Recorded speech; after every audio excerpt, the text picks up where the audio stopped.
So AB2 type of molecule जिनमें lone pair नहीं पाया जाता उनमें भी लीनियर ही शेप होती है।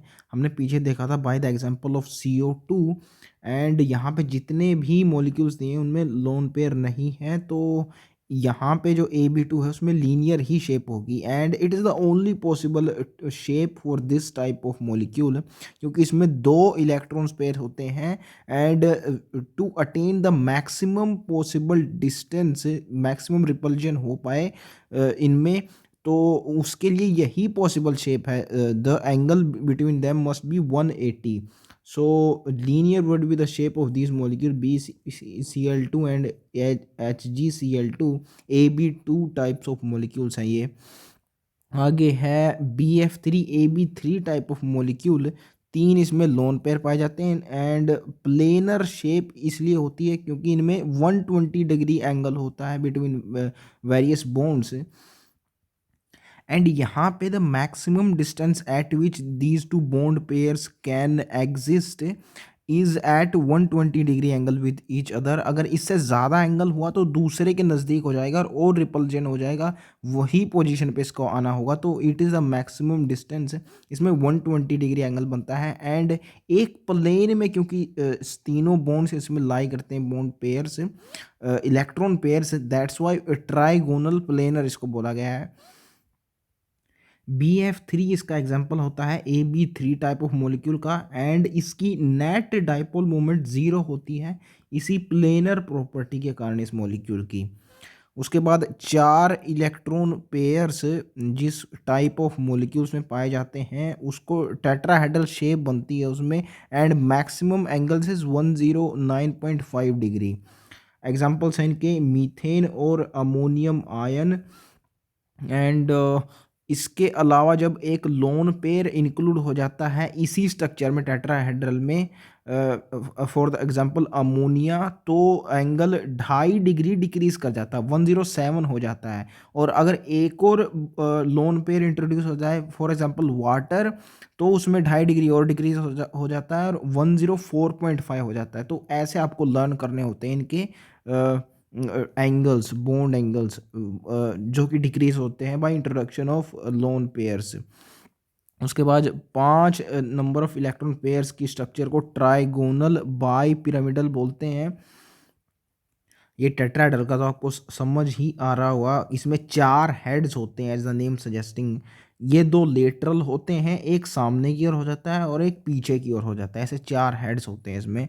ट्राइगोनल बाय पिरामिडल ये दो चीज़ों से मिलके बना है। ट्राइगन जो कि एक ट्राइगोनल प्लेनर में था, 120 डिग्री पे होते हैं तीन बोन्स, और बाय पिरामिडल भी होता है। ये देखिए इसमें दो पिरामिड्स बन रहे हैं, ये एक ऊपर वाला और एक ये नीचे वाला। एंड एक्सियल बोन्स होते हैं ये, जो सीधे दिए हैं, they are making 90 degree angle with each of these equatorial bonds. ये तीनों बोन्स के साथ 90 डिग्री बना रहे हैं। सो दो एंगल्स होते हैं इसमें, एक 90 डिग्री का और एक 120 डिग्री का। PCl5 इसका एग्जाम्पल है। AB5 टाइप ऑफ मोलिक्यूल है ये। AB4 था अमोनियम आयन एंड CH4। उसके बाद लास्ट है ओक्टाहेड्रल टाइप ऑफ शेप, इसमें 6 इलेक्ट्रॉन पेयर्स होते हैं एंड ओक्टाहेड्रल इसको क्यों बोलते हैं, इवन दो 6 हैं इसमें इलेक्ट्रॉन्स पेयर एंड इसमें हेड्स पाए जाते हैं 6। देखिए 1 2 3 4 5 6 इसमें हेड्स हैं। फिर इसको ओक्टाहेड्रल क्यों बोलते हैं ये मैं आपको पिछले चैप्टर में भी एक्सप्लेन कर चुका हूँ। ये जो प्रोजेक्टिंग हेड्स हैं इसमें ये 8 होते हैं, इनका नंबर 8 है, 4 ऊपर और 4 नीचे, दैट्स वाई इसको ओक्टाहेड्रल बोला जाता है। SF6 इसका एग्जाम्पल है and all of the bonds are at an angle 90 degree with each other. That is an important fact about this typical structure. And now let's see how the shape of the molecules changes by introduction of one or more lone pairs of electrons. अब जो AB2 type of molecule था उसमें एक lone pair introduce कर दिया जाए तो we will get this example. ये SO2 है बेसिकली, SO2 एंड ओजोन। ये SO2 तो पार्ट 2 नहीं है, तो जब SO2 में बेसिकली SO2 के अंदर सल्फर होता है central atom and sulphur 16th group में आता है पी ब्लॉक के अंदर। इसमें 6 वैलेंस इलेक्ट्रॉन्स होते हैं, तो 4 तो इसने यूटिलाइज कर लिए ऑक्सीजन के साथ, और इसके पास जो एक लोन पेयर बचा यानी 2 इलेक्ट्रॉन्स वो यहाँ पे इंट्रोड्यूस हो जाएगा, और इसीलिए इसकी स्ट्रक्चर चेंज हो जाएगी। AB2 टाइप ऑफ मॉलिक्यूल्स की हमने बताया था लीनियर शेप होती है, लेकिन यहाँ पे चेंज हो जाएगी due to introduction of this lone pair. Bent shape हो जाएगी, बेंट या एंगुलर शेप ओजोन और SO2 की। जो ये ओजोन है ये भी इसी जैसा है SO2 जैसा। ये 2 ऑक्सीजन के साथ एक ऑक्सीजन जुड़ी हुई है ओजोन के अंदर, और SO2 के अंदर सल्फर से जुड़ी हुई है। एक ही फैमिली के मेंबर्स हैं ये, सल्फर और ऑक्सीजन, दैट्स वाई इनकी शेप सेम होती है बेंट शेप। इसमें जो फर्स्ट 3 बॉक्सेस दिए हैं ये तो आपको देखने की भी ज़रूरत नहीं है। अगर आप उस मेन सेंट्रल एटम का ग्रुप नंबर जानते हैं यानी वैलेंसी उसकी जानते हैं, तो इसकी स्ट्रक्चर आप इजीली प्रिडिक्ट कर सकते हैं। ट्राइगोनल प्लेनर इसकी ज्योमेट्री होगी। ये देखिए 2 एटम्स जुड़े हुए हैं ए से, और तीसरा है लोन पेयर, तो ये ज्योमेट्री है ट्राइगोनल प्लेनर, एंड शेप है बेंट बेंट या एंगुलर। तो ज्योमेट्री और शेप ये 2 अलग अलग चीज़ें होती हैं। Geometry is predicted by VSEPR theory and hybridisation, and shape change हो जाती है लोन पेयर्स की प्रेजेंस से। दूसरा है अमोनिया, जिसमें एक लोन पेयर इंट्रोड्यूस हो जाता है AB3 टाइप ऑफ मॉलिक्यूल में। तो AB3 था ट्राइगोनल प्लेनर, AB3 था ना। उस शेप में अगर एक लोन पेयर आ जाए as in case of ammonia, तो ट्राइगोनल पिरामिडल शेप हो जाती है, और ऑफ कोर्स इसकी ज्योमेट्री होगी टेट्राहेड्रल। देखिए टेट्राहेड्रल ऐसी ही होती है, हमने पीछे स्ट्रक्चर देखी थी। ऊपर इसमें लोन पेयर है, नीचे 3 बी एटम्स जुड़े हुए हैं, तो टेट्राहेड्रल डेफिनेटली इसकी बन रही है ज्योमेट्री, एंड पिरामिडल इसकी शेप होती है अमोनिया की। अमोनिया के साथ हमने एक और एग्जांपल पीछे देखा था जब डाइपोल मूवमेंट कंपेयर कर रहे थे NF3, उसकी भी यही शेप होती है। ऑफ कोर्स हाइड्रोजन ही तो रिप्लेस हो रहा है फ्लोरीन से, ट्राइगोनल पिरामिडल। उसके बाद आता है द एग्जाम्पल ऑफ वाटर, जिसमें 2 लोन पेयर पाए जाते हैं, और ऑक्सीजन 2 इलेक्ट्रॉन्स ऑक्सीजन ने यूटिलाइज कर लिए हाइड्रोजन के साथ बॉन्ड बनाने में, तो उसके पास 4 इलेक्ट्रॉन्स बच गए ना, यानी 2 लोन पेयर्स बच गए। तो ऐसे नंबर ऑफ लोन पेयर्स तो आप ऐसे पता लगा सकते हैं वैलेंसी से किसी भी एटम्स की, ग्रुप नंबर जान के। तो इसमें भी बेंट शेप हो जाती है just like SO2। Sulphur combine करता है 2 ऑक्सीजन के साथ, यानी 16 ग्रुप का एलिमेंट C। यहाँ ऑक्सीजन कंबाइन कर रहा है 2 हाइड्रोजन के साथ, इसलिए इन दोनों की शेप सेम होती है या बेंट होती है दोनों के केस में। एंड ज्योमेट्री होगी यहाँ भी टेट्राहेड्रल। देख सकते हैं आप लोन पेयर्स और ये बॉन्ड पेयर्स जितना हो सके मैक्सिमम डिस्टेंस पे अलाइन करेंगे रिपल्जन के कारण। एंड ये जो 4 बॉन्ड्स की एक शेप होती है पर्टिकुलर जिसमें मैक्सिमम डिस्टेंस अटेन करता है, वो टेट्राहेड्रल ही होती है। वैसा ही यहाँ भी ऊपर वाले केस में हुआ टेट्राहेड्रल होगी, 3 वाले केस में ट्राइगोनल प्लेनर होती है। ज्योमेट्री चल रही है डिफरेंट मॉलिक्यूल्स की। तो I hope you are done with water. फिर जब 5 इलेक्ट्रॉन पेयर्स होते हैं अराउंड सेंट्रल एटम, तो उसमें ट्राइगोनल बाई पिरामिडल ज्योमेट्री बनती है। एंड यहाँ पे इन पर्टिकुलर केस जो शेप होगी इट इज़ सीसा। सीसा आपने देखा होगा जो झूला होता है एक तरह का। देखिए ये 2 आप समझ सकते हैं, 2 बच्चे बैठे हैं इस पे, और ये बेस है उस झूले का। तो सीसा टाइप ऑफ स्ट्रक्चर होती है ये, आपने आई एम श्योर आपने देखा होगा वो। ये SO4 है, SO4 में सल्फर 4 इलेक्ट्रॉन्स यूटिलाइज कर रहा है फ्लोरीन के साथ बॉन्डिंग में, उसके पास एक लोन पेयर बच गया क्योंकि 16 ग्रुप के पास 6 वैलेंस इलेक्ट्रॉन्स होते हैं। तो यहाँ वो दिख रहा है लोन पेयर, और डेफिनेटली इसकी सीसा टाइप ऑफ शेप दिखाई दे रही है आपको। ज्योमेट्री होगी trigonal bipyramidal. And again यहाँ पे 5 इलेक्ट्रॉन पेयर्स हैं अराउंड सेंट्रल एटम, तो ट्राइगोनल बाय पिरामिडल होगी इसकी geometry. And shape in this case is T shape. आप देख सकते हैं कैसे अलाइंड हैं ये तीनों B atoms around this central atom A, T shape बन रही है ऐसे इसमें।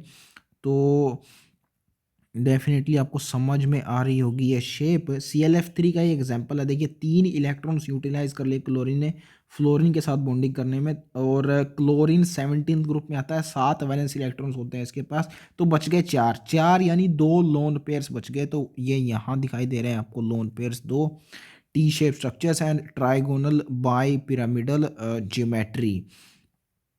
उसके बाद आती है ऑक्टाहेड्रल, जिसमें 6 इलेक्ट्रॉन पेयर्स होते हैं अराउंड सेंट्रल एटम। अगले केस में भी ऑक्टाहेड्रल ही है क्योंकि 6 ही इलेक्ट्रॉन पेयर हैं, लेकिन शेप इन दोनों में बदल गई है बिकॉज सेंट्रल एटम बदल रहा है। देखिए यहाँ पे BrF5 है, 5 इलेक्ट्रॉन्स यूटिलाइज कर लिए ब्रोमीन ने फ्लोरीन के साथ बॉन्ड बनाने में। उसके बाद इसके बाद इसके पास एक लोन पेयर बचा है, 5 और 2 7 होते हैं इसके पास, सो एक लोन पेयर बचा, वो यहाँ दिखाई दे रहा है आपको। स्क्वायर पिरामिड ये स्ट्रक्चर है। ये चारों B atoms around this central atom A are forming a structure like square, and उस ऊपर वाले बी से जोड़ दिया जाए तो ऊपर एक पिरामिड भी बन रहा है, तो दैट्स हाउ स्क्वायर पिरामिडल इसकी शेप होती है। और नीचे है स्क्वायर प्लेनर। देखिए यहाँ पे सिर्फ स्क्वायर बन रहा है एंड चारों के चारों B atoms are in a single plane, that's why it is square planar structures. Lone pairs का नंबर डिफरेंट होने के कारण ये वेरिएशन हो रही है शेप में। XeF4 का ये शेप होता है स्क्वायर प्लेनर। 4 इलेक्ट्रॉन्स लगा लिए इसने, एक्सी ने फ्लोरीन के साथ, और 4 इलेक्ट्रॉन इसके पास बच गए, यानी 2 लोन पेयर्स इसके पास बच गए, तो वो यहाँ दिख रहे हैं ऊपर और नीचे। सो दैट्स हाउ इसकी स्क्वायर प्लेनर शेप होती है। तो आपने देखा यहाँ पे 2 ऑक्टाहेड्रल ज्योमेट्री हैं, 2 ट्राइगोनल बाय पिरामिडल हैं, और 2 टेट्राहेड्रल ज्योमेट्री हैं। इसके अलावा एक ट्राइगोनल प्लेनर भी है।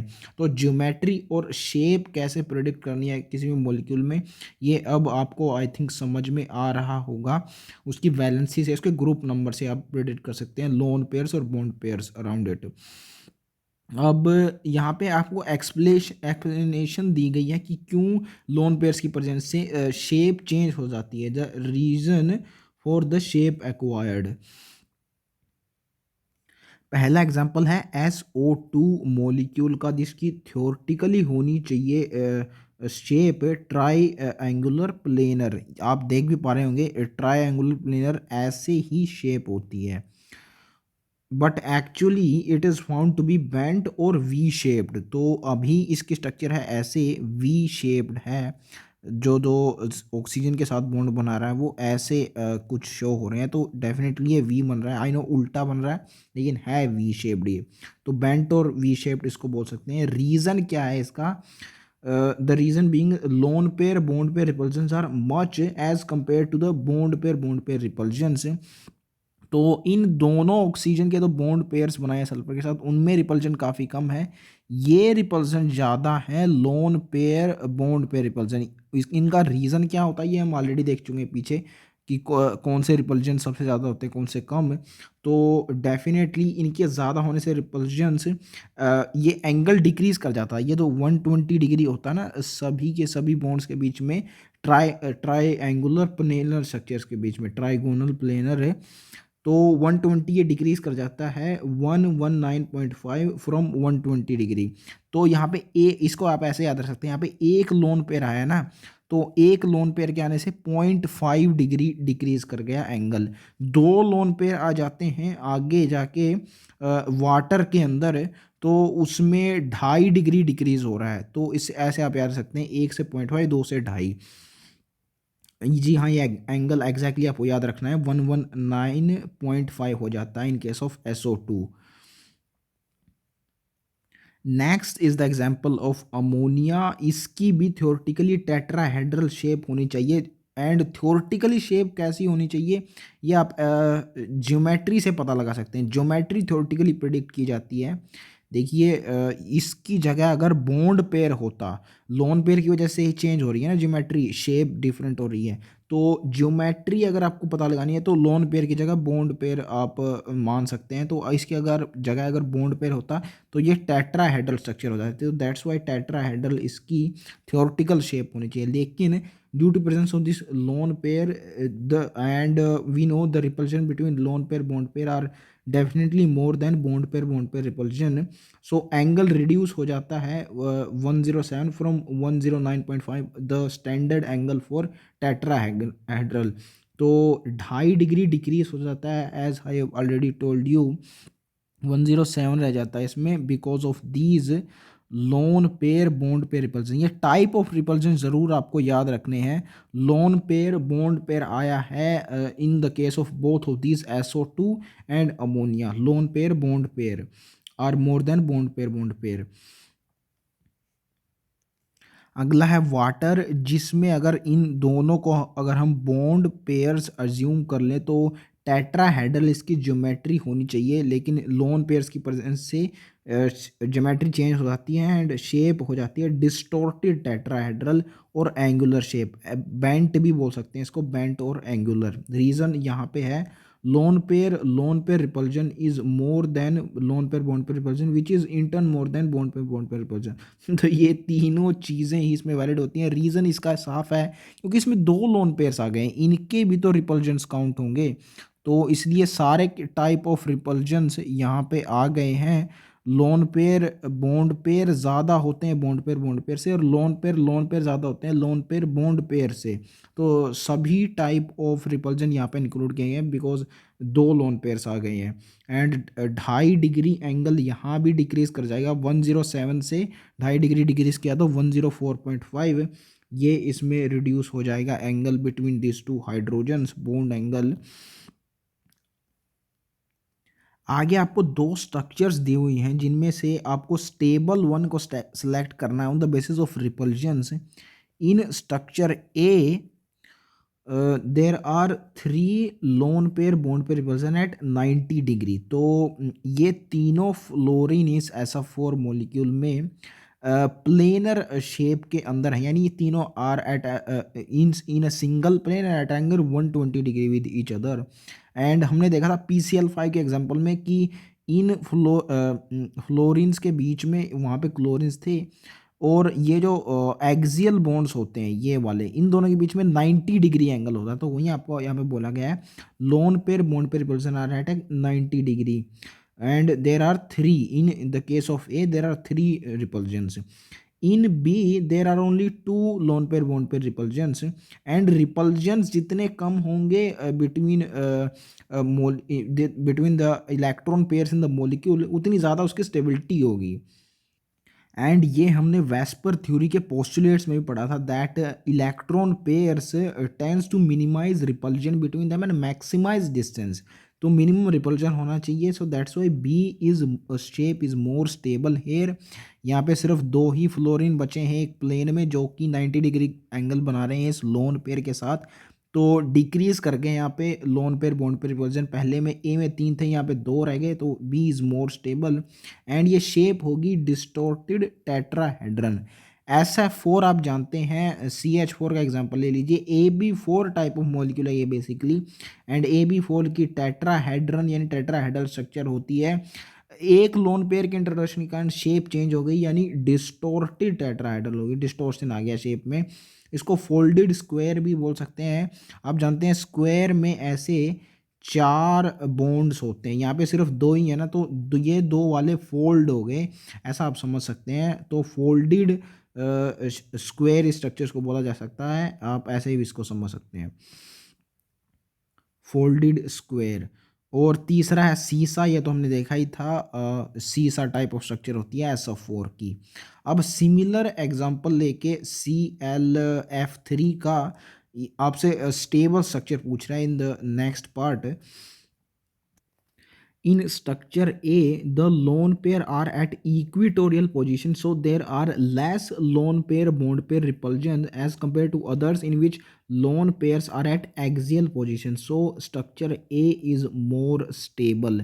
तो this is indeed the case when two lone pairs are present. Water में भी ऐसा होता है, these are present together and at equatorial position, so this has to be the most stable structure here। And ClF3 की T shape structure होती है, हमने पीछे भी देखा था। रीज़न आपको पता होना चाहिए, बिकॉज इक्विटोरियल पोजीशन पे जाके लेसर लोन पेयर बॉन्ड पे रिपल्जन हो जाते हैं इन बॉन्ड्स और इन लोन पेयर्स के बीच में। That's why equatorial position is more stable.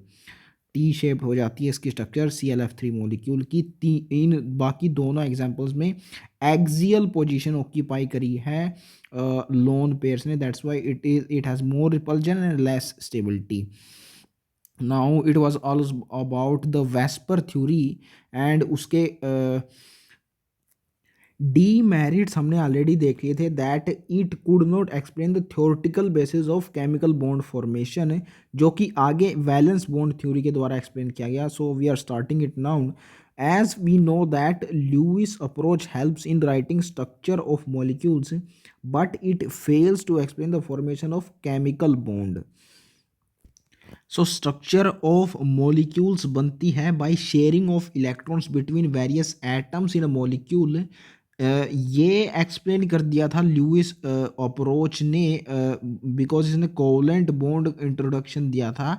लेकिन फॉर्मेशन ऑफ केमिकल बॉन्ड तो वेस्पर थ्योरी भी एक्सप्लेन नहीं कर पाई थी, तो ल्यूइस अप्रोच कहाँ से एक्सप्लेन करेगी, तो उससे पहले आती है। It also does not give any reason for the difference in bond dissociation enthalpy and bond lengths in molecules like H2 and F2, although in both cases a single covalent bond is present। तो Lewis approach से सिर्फ इतना बता दिया कि sharing of electrons से covalent bond बनता है बिटवीन टू एटम्स। लेकिन because of different sizes of atoms इस बॉन्ड की स्ट्रेंथ डिफरेंट होगी, ऐसा कुछ नहीं बताता ल्यूइस अप्रोच। स्ट्रेंथ भी डिफरेंट होगी और energy, of course bond dissociation energy वो डिफरेंट होगी। बिकॉज एनर्जेटिक्स ऑफ बॉन्ड्स ये इंक्लूड नहीं करता Lewis approach. Even VSEPR theory भी थ्योरेटिकल बेसिस क्लियर नहीं है इनका बॉन्ड फॉर्मेशन का। दैट्स वाई ये चीज़ें इनमें लैक करती है ल्यूइस अप्रोच में।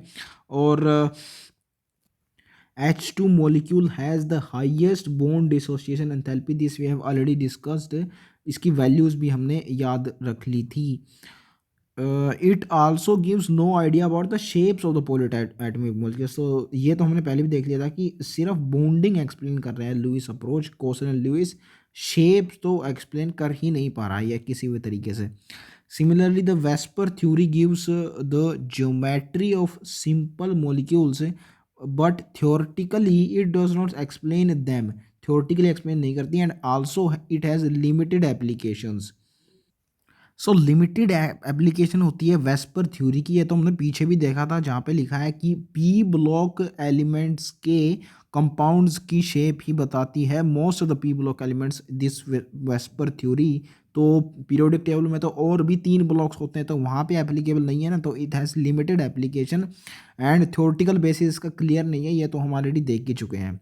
To overcome these limitations, there are two important theories based on quantum mechanical principles, that are valence bond theory and molecular orbital theory। तो स्ट्रक्चर ऑफ एटम में हमने देखा था कि quantum mechanics was the most recent branch of inorganic, जो structure of atom को explain कर रही थी। एंड इसको याद रखना इसलिए भी आसान है क्योंकि ये वैलेंस बॉन्ड थ्योरी और मॉलिक्यूलर ऑर्बिटल थ्योरी, इनमें ऑर्बिटल्स हैं और ऑर्बिटल्स का कंसेप्ट सिर्फ क्वांटम मैकेनिक्स नहीं दिया था। So that's why they are based on quantum mechanical principle, that's how you can remember it. Valence bond theory was introduce by this. ये आपको याद नहीं रखने हैं, साइंटिस्ट के नाम नहीं याद रखने हैं आपको इनऑर्गेनिक के अंदर, इन जनरल केमिस्ट्री के अंदर भी। So this theory was based on knowledge of atomic orbitals, electronic configuration of elements, overlap criteria of atomic orbitals, hybridization of atomic orbitals, and the principles of variation and superposition। So VBT क्योंकि chemical bond की formation की आपको उसका explanation देती है, and which are formed by the combination of electrons which are found inside these atomic orbitals only. And atomic orbitals में जब electrons भरे जाते हैं उस अरेंजमेंट को ही इलेक्ट्रॉनिक कन्फिग्रेशन बोला जाता है, तो इनकी तो नॉलेज इसमें यूज़ होगी ही। उसके अलावा ओवरलैप क्राइटेरिया डिसाइड करता है कि बॉन्ड की स्ट्रेंथ कितनी होगी। जितनी ज़्यादा ओवरलैप हो रही है एटॉमिक ऑर्बिटल्स में उतनी ज़्यादा स्ट्रेंथ होगी बॉन्ड की। ये तीनों प्रॉपर्टीज़ इनकी नॉलेज यूज होगी केमिकल बॉन्ड की फॉर्मेशन में एक्सप्लेन करने में। दो चीज़ें हैं ना, chemical bonding and molecular structure. इससे आगे हाइब्रिडाइजेशन जो शेप्स ऑफ मॉलिक्यूल्स बताएगी, तो मॉलिक्यूलर स्ट्रक्चर बताएगी hybridization of atomic orbitals and variation and superposition. These are knowledge of these are also used. Atomic orbitals की ओरिएंटेशन क्या है जब उनकी सुपरपोजिशन होती है, तो it also decides whether the bond will be formed और नॉट। ये आगे चल के आप देखेंगे तो आपको ज़्यादा समझ में आएगा। तो indeed the variation superposition of atomic orbitals these are also part of valence bond theory. इनकी भी नॉलेज इसमें यूटिलाइज होती है। rigorous treatment of VBT in terms of these aspects is beyond the scope of this book। तो आपको किताब भी बोल रही है कि आपको बहुत ज़्यादा नॉलेज नहीं इकट्ठा करना है इन कंसेप्ट्स के बारे में। ये मैंने हाईलाइट इसलिए किया क्योंकि बुक आपको खुद सलाह दे रही है ऐसा करने की, तो आपको नहीं जाना चाहिए जितना बुक आपको बता रही है उससे आगे। Qualitative and non-mathematical approach is only discussed here, and that too with the help of the simplest molecules of all, the hydrogen molecule। तो उसी में केमिकल बॉन्ड की फॉर्मेशन आगे डिस्कस की गई है H2 मॉलिक्यूल में। Consider two hydrogen atoms A and B and उनके न्यूक्लियाई को नाम दिया गया है Na एंड Nb, इलेक्ट्रॉन्स को Ea and Eb। When they are at a large distance from each other, there is no interaction between them. But as soon as they approach each other, new attractive and repulsive forces begin to operate। तो यहाँ पे new attractive and repulsive new word को भी मुझे highlight कर देना चाहिए जो आगे समझ में आएगा। Attractive forces that arise between these atoms, nucleus of one atom and its own electron. तो ये जो NaEA एंड NbEb थी फोर्सेस, ये पहले भी प्रेजेंट थी, ये उनके अप्रोच करने के बाद अराइज नहीं करी थी। एक एटम के इलेक्ट्रॉन से वो पहले भी अट्रैक्ट हो रहे थे before they approach each other. तो ये दोनों फोर्सेस पहले भी प्रेजेंट थी। These are not new attractive and repulsive forces, आगे आएंगी न्यू वाली। Nucleus of one atom and electrons of other NaEb and NbEa, these are new attractive for the of course these are attractive forces between nucleus and electrons। Similarly, repulsive forces arise between electrons of two atoms like Ea and Eb। These are also new forces and दोनों के बीच में repulsive forces nucleus के presence की वजह से भी arise करेंगी। दोनों के न्यूक्लियस भी एक दूसरे को रेपल करेंगे क्योंकि पॉजिटिव चार्ज है और इलेक्ट्रॉन्स के पास नेगेटिव चार्ज है, तो दोनों के इलेक्ट्रॉन्स रेपल करेंगे। Attractive forces tend to bring the two atoms close to each other, whereas the repulsive forces tend to push them apart। So this is quite obvious statement। यहाँ पे आपको diagram की help से explain करने की कोशिश किया है the type of forces existing between these atoms. Old forces ये डैश्ड लाइन से दिखाया गया है और कंप्लीट लाइन से न्यू फोर्सेस दिखाई गई हैं। So as the atoms are approaching each other, the old forces between the nucleus and the electron of the same atom they decrease। उनको डैश लाइन से दिखाया गया है। और ये देखिए इसको भी A और B दोनों हाइड्रोजन एटम्स के और इलेक्ट्रॉन्स और न्यूक्लियस के बीच फोर्स जो डिफरेंट एटम्स का इलेक्ट्रॉन है और न्यूक्लियस है EA और HB के केस में यहाँ में, और यहाँ HA और EB के केस में, ये these force new forces tends to build up, ये इंक्रीज होती जाती हैं forces and this has to occur. अगर बॉन्ड हो बनना है दो एटम्स के बीच में तो new type of forces has to increase. ऐसा ही होता भी है, ऐसे इंक्रीज होती हैं अट्रैक्टिव फोर्सेस। और ये रिपल्सिव फोर्सेस दिखाई गई हैं आपको of course between electrons and nucleus. because of the similar charges that they have. Experimentally, it has been found that the magnitude of the new attractive forces is more than the new repulsive forces. तभी तो bond formation हो पाएगी. As a result, the two atoms approach each other and potential energy decreases. सो ये gravitation chapter में आप पढ़ते हैं formula potential energy का between two masses.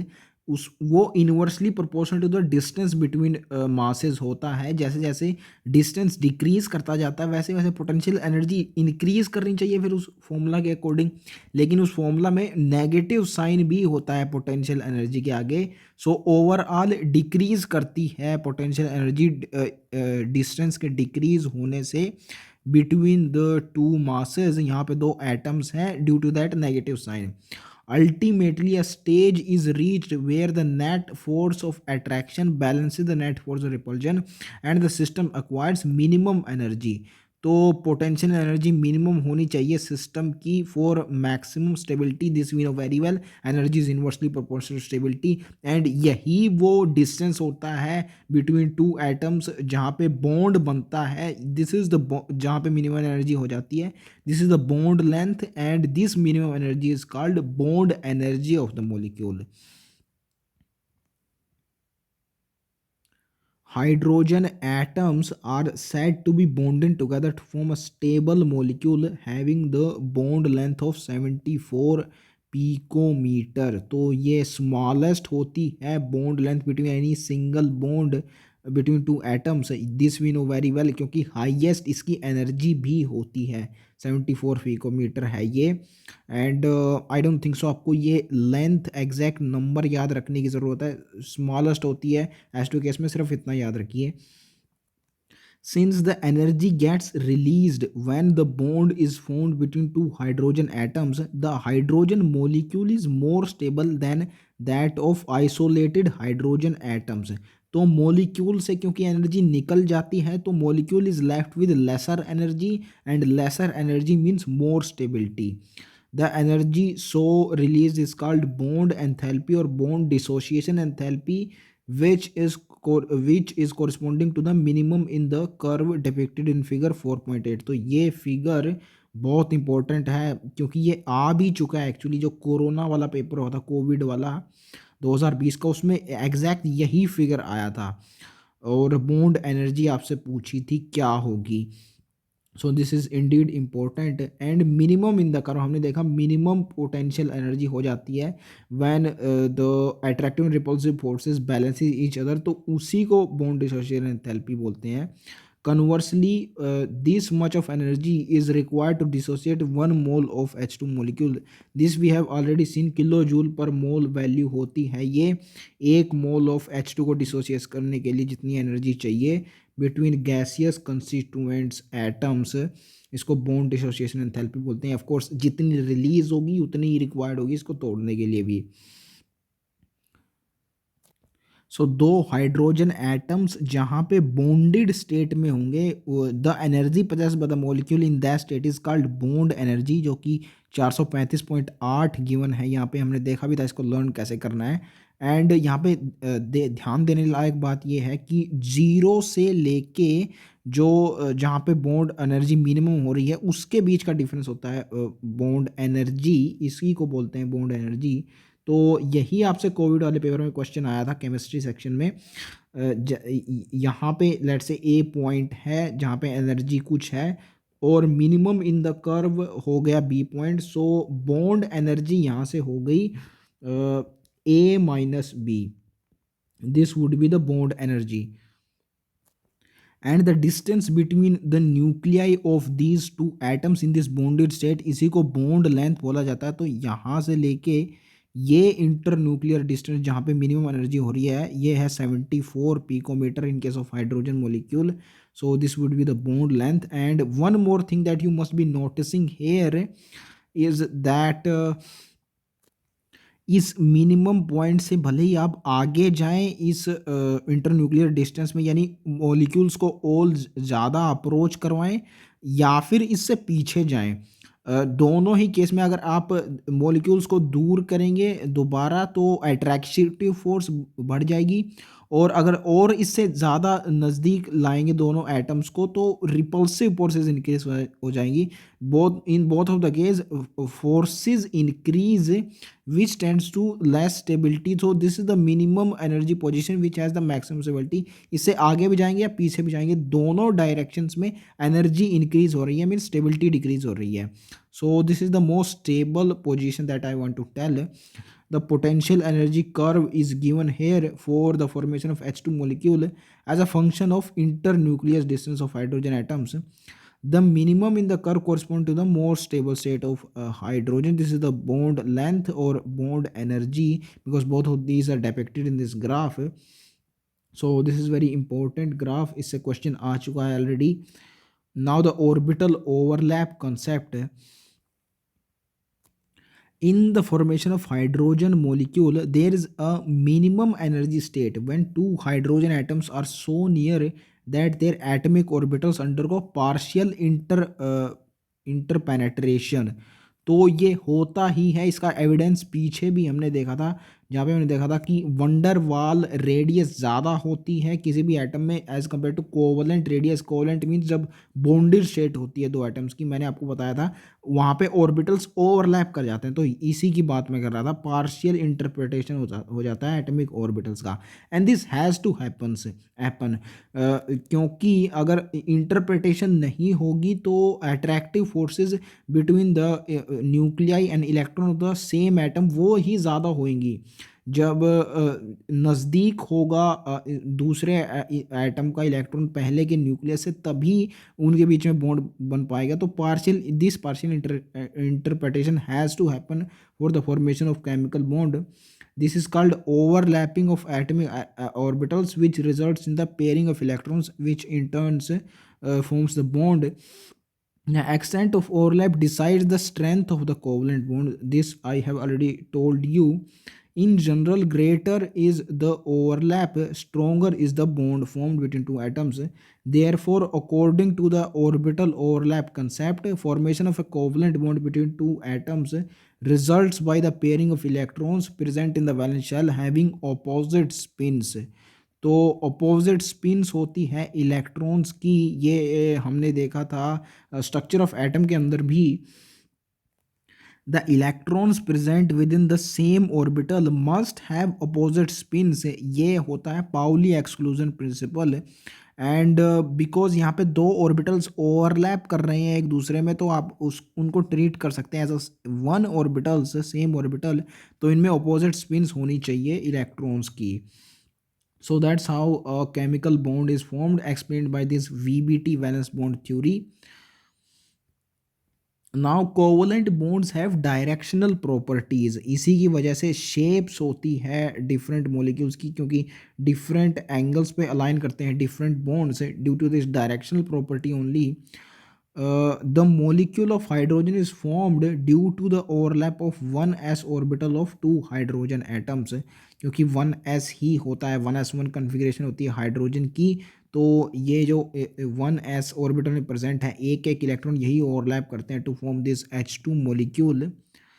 In case of polyatomic molecules like CH4, NH3 and H2O, the geometry of the molecule is also important in addition to the bond formation. तो H2 molecules में तो कोई structure का झमेला ही नहीं है। H2 में A2 या B2 what ever you call it, this type of molecule है ये, और इसमें सिर्फ लीनियर ही शेप होती है। तो इसमें कोई डिसाइड करने वाली चीज़ नहीं है कि शेप क्या होगी। पॉली एटमिक मॉलिक्यूल्स में डिफ़र कर जाती है शेप, इसलिए वहाँ पे आपको डिफाइन करने की ज़रूरत है certain rules to find its geometry. तो पॉली एटमिक मॉलिक्यूल के केस में ज्योमेट्री भी मैटर करती है in addition to bond formation, ऐसा बोला गया आपको। और उसी के लिए आगे अब कंसेप्ट इंट्रोड्यूस किया जाएगा हाइब्रिडाइजेशन का, to find geometry in this polyatomic molecules. The valence bond theory explain the shape, formation and directional properties of bonds in polyatomic molecules in terms of overlap and hybridization. तो तीन चीज़ें हैं यहाँ पे। Shape, formation and directional properties. तो इनमें से shape और डायरेक्शनल प्रॉपर्टी ये हाइब्रिडाइजेशन एक्सप्लेन करती है। Directional properties of bonds and shape of molecules and overlap of orbitals ये एक्सप्लेन करती है the formation of a chemical bond. तो इन्हीं दो चीज़ों के बारे में आगे डिटेल में डिस्कस किया गया। सबसे पहले आता है overlap, overlapping of atomic orbitals. When orbitals of two atoms come close to form bond, their overlap may be positive, negative or zero depending upon the sign, phase and direction of orientation of amplitude of orbital wave function in space. तो orbital एक wave function होता है, ये हम already देख चुके हैं structure of atom chapter के अंदर, जहाँ पे आती है स्क्रोडिंगर वेव इक्वेशन, जिसके सॉल्यूशन करने से दो चीज़ें हमें मिलती हैं। एक तो एनर्जी लेवल ऑफ इलेक्ट्रॉन्स और दूसरा वेव फंक्शन। इन्हीं वेव फंक्शन को ऑर्बिटल्स बोला जाता है।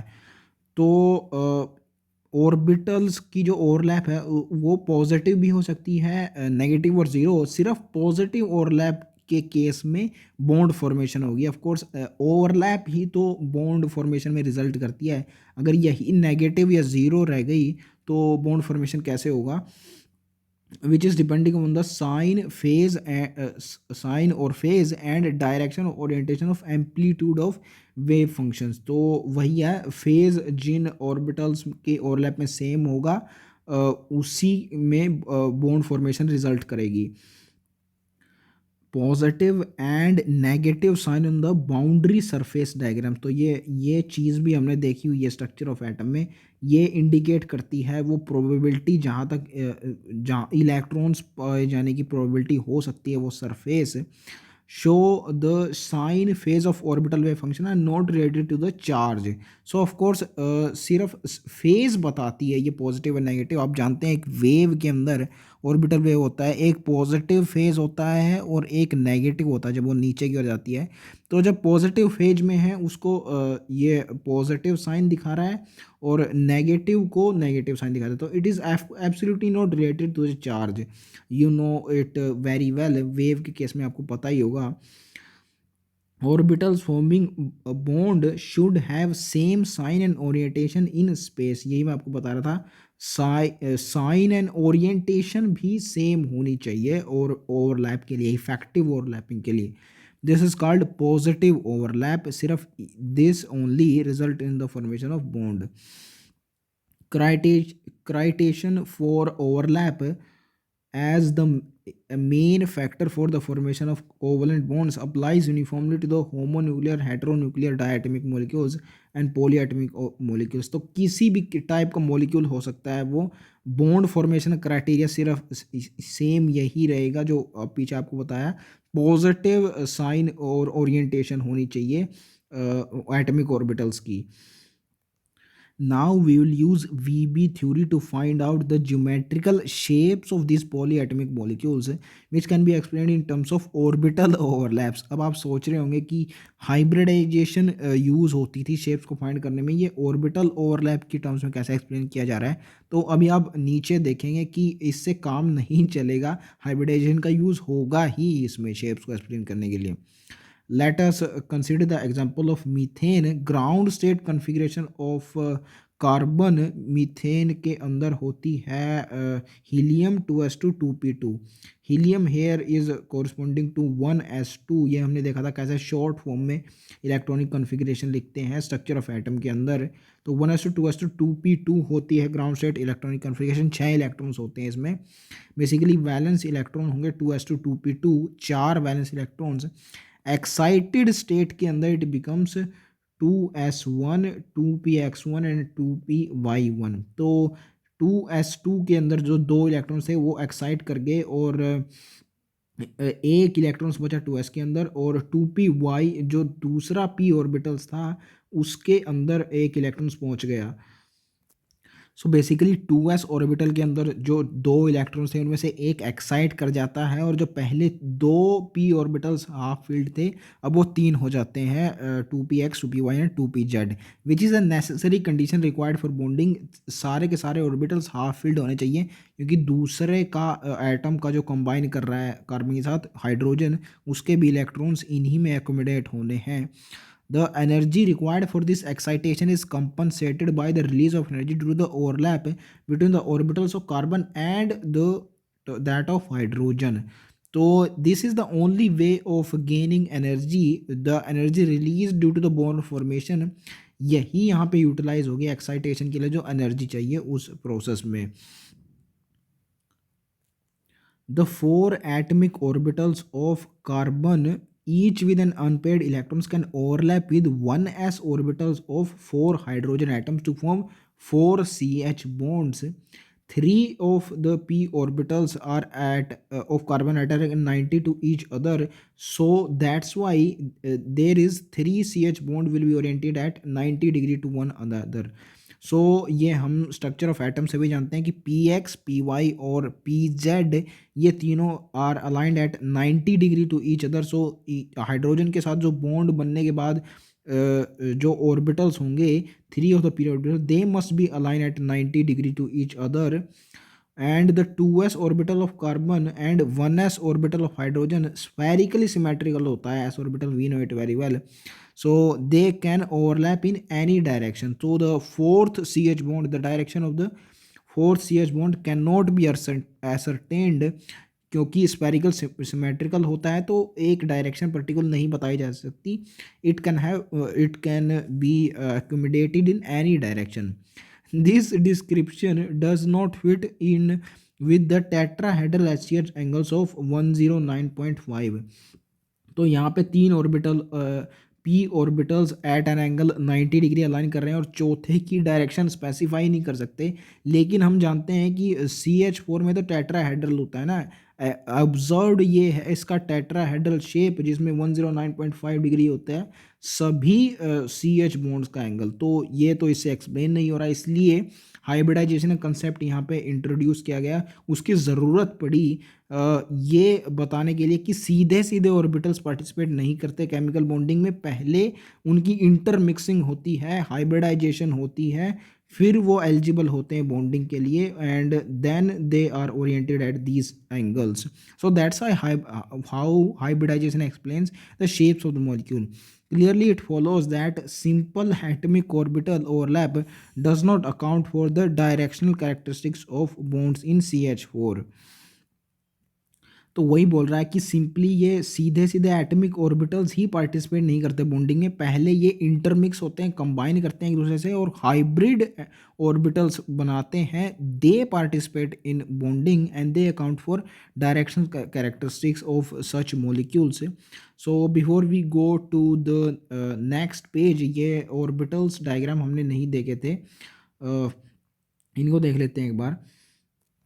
सो पॉजिटिव ओवरलैप को इन फेज ओवरलैप भी बोला जाता है, बिकॉज बोथ वेव फंक्शंस का साइन सेम होता है। देखिए यहाँ पे पॉजिटिव कंबाइन कर रहे हैं दोनों के, और पी वाले ऑर्बिटल में दोनों के पॉजिटिव और नेगेटिव्स कंबाइन कर रहे हैं, यहाँ भी ऐसा ही हो रहा है। पी एक्स में ऊपर कंबाइन कर रहे थे सी में, और डी के अंदर पी वाई कंबाइन कर रहे हैं, यानी साइन सेम है, बिकॉज पॉजिटिव ओवरलैप हो रही है। This will result in the formation of bond. In phase mean same sign. Negative overlap होती है out of phase, because opposite signs होते हैं इसमें ओवरलैपिंग वेव फंक्शंस के। देखिए पॉजिटिव नेगेटिव से कंबाइन कर रहा है, एस का पॉजिटिव नेगेटिव पी के से कंबाइन कर रहा है, और यहाँ पे पी के पी एक्स में कंबाइन कर रहे हैं जी केस में, और एच केस में पी वाई के पॉजिटिव और नेगेटिव कंबाइन कर रहे हैं। तो negative overlap out of phase होती है। This will not result in the formation of bond, क्योंकि ओवरलैप इनफ इसमें होती ही नहीं है। पॉजिटिव में बढ़िया ओवरलैप होती है, out of the phase overlap नहीं होनी चाहिए, कैंसिल हो जाएगा ना। आप जानते भी हैं कि जब ऑपोजिट वेव के एम्पलीट्यूड कंबाइन करते हैं तो नेट रिजल्टेंट ज़ीरो हो जाता है, ये आपने पढ़ा भी होगा वेव्स में। तो आउट ऑफ फेज में इसलिए बॉन्ड फॉर्मेशन नहीं हो पाती, एंड ये डिफरेंस आपको पता होना चाहिए नेगेटिव और ज़ीरो ओवरलैप का। Negative overlap is due to out of phase wave functions, and zero overlap is out of phase due to different orientation. जी हाँ, negative overlap is due to different signs, क्योंकि opposite signs होते हैं out of phase में। And zero overlap is due to different orientation. देखिए आई और जे examples में आपको बताया गया है, पी एक्स कंबाइन कर रहा है एस से, और ये दोनों साइन से एक साथ कंबाइन कर रहा है ये एस ऑर्बिटल, दैट्स वाई इसकी ओरिएंटेशन सही नहीं है, इसलिए इनफ ओवरलैपिंग यहाँ पे नहीं हो पाएगी, ज़ीरो दिखाया गया, ज़ीरो ओवरलैप होगी। और जे केस में पी एक्स कंबाइन कर रहा है पी वाई से, अगेन ओरिएंटेशन डिफरेंट है, सेम ऑर्बिटल्स कंबाइन करनी चाहिए। हमने देखा था साइन और ओरिएंटेशन दोनों सेम होनी चाहिए पॉजिटिव ओवरलैप के लिए, सो दैट्स वाई यहाँ पे ज़ीरो ओवरलैप होगी। सो ये डिफरेंस आप ध्यान रखिए नेगेटिव ओवरलैप और ज़ीरो ओवरलैप का। So now we will continue our topic of hybridization. This happens in case of ammonia and H2 also, because these are also polyatomic molecules. HNH and HOH angles should be 90। ऐसा क्यों होता है, इनकी configuration से ही clear होगा। Nitrogen की configuration होती है 1s2 2s2 2p3, तो हाइड्रोजन के s ऑर्बिटल नाइट्रोजन के p ऑर्बिटल से कंबाइन करते हैं यहाँ पे, और हाइड्रोजन नाइट्रोजन के क्योंकि p ऑर्बिटल्स दो होते हैं 1s2 2s2 2p3 थी जो इसकी स्ट्रक्चर कन्फिग्रेशन है, उसमें p वाले orbitals are at 90 degree to each other. हमने देखा p x p y p h 90 पे होते हैं, तो these bond must be at 90, इसलिए इसमें बोला गया। और 2p4 होती है ऑक्सीजन की, दो दो हाइड्रोजन के साथ कंबाइन करेगा, इसमें भी p ऑर्बिटल्स के साथ कंबाइन करते हैं, because p orbitals are at 90, so these bonds must be at 90 according to this, but this doesn't happen. This is in disagreement with the actual bond angles, जो कि आप जानते ही हैं अमोनिया के अंदर होता है 107 और 104.5 होता है वाटर में। Both of these are explained by hybridisation only. Atomic orbitals combine करते हैं to form hybrid orbitals which decide the shape of the molecule. Now the types of overlapping and nature of covalent bond, यहाँ आपको पता लगेगा type of covalent bond, किसकी strength ज़्यादा होती है किसकी कम, based on the extent of overlapping. The covalent bond may be classified into two types depending upon the types of overlapping, sigma and pi bond. तो सिग्मा बॉन्ड इन दोनों में stronger होता है, एस से सिग्मा एस से stronger, ऐसे आप याद रख सकते हैं। इसका रीज़न ये है कि इसमें ओवरलैप एंड टू एंड यानी हेड ऑन होता है along inter nuclear access, and हमने पीछे देखा था कि attractive forces along this between electrons and nucleus, electrons of the other atom and nucleus of the other, जो हाइड H2 के केस में देखा था, that this attraction is along the inter nuclear axis, and इसी के along क्योंकि इसमें overlapping होती है तो इसमें स्ट्रोंगर बॉन्ड बनता है sigma bond. End to end head on overlapping, ये ध्यान रखिए, एक्सटेंट ऑफ ओवरलैपिंग भी इसमें ज़्यादा होता है, this is called head on overlap और axial overlap, as we have seen it above. Head on तो बोल ही दिया इसको, और एक्सियल मीन्स क्योंकि इंटरन्यूक्लियर एक्सिस के अलॉन्ग होता है। It can occur in the following types, S S overlapping, as the name is suggesting, in this case there is overlap of two half filled s orbitals along internuclear axis। तो in general S sigma bond के अंदर internuclear axis के around होती ही है bonding. यहाँ पे important बात है एस एस ओवरलैपिंग है तो two half filled s orbitals will be involve here. Next is sp overlapping, which is obviously occurs between the half-filled s orbitals of one atom and half-filled p orbitals of another। Name is suggesting it very well। जिसमें दोनों s orbital combine कर रहे थे, इसमें एक s और एक p होगा। ध्यान रखिए कैसे कंबाइन कर रहे हैं, ये दोनों पॉजिटिव साइंस के साथ कंबाइन करने चाहिए टू हैव सेम साइन यानी फेज, और ओरिएंटेशन भी सेम होनी चाहिए। जो पीछे कंसेप्ट है उनको अप्लाई करना मत भूलिए। And the last one is P P overlapping, जिसमें obviously the half filled p orbitals of two approaching atoms will combine and ऐसे इनमें ओवरलैपिंग होगी, पीपी ओवरलैपिंग। तो ये 3 टाइप ऑफ सिग्मा बॉन्ड्स थे जो बनते हैं इन मॉलिक्यूल से। पाई बॉन्ड होता है weaker then sigma bonds, the reason being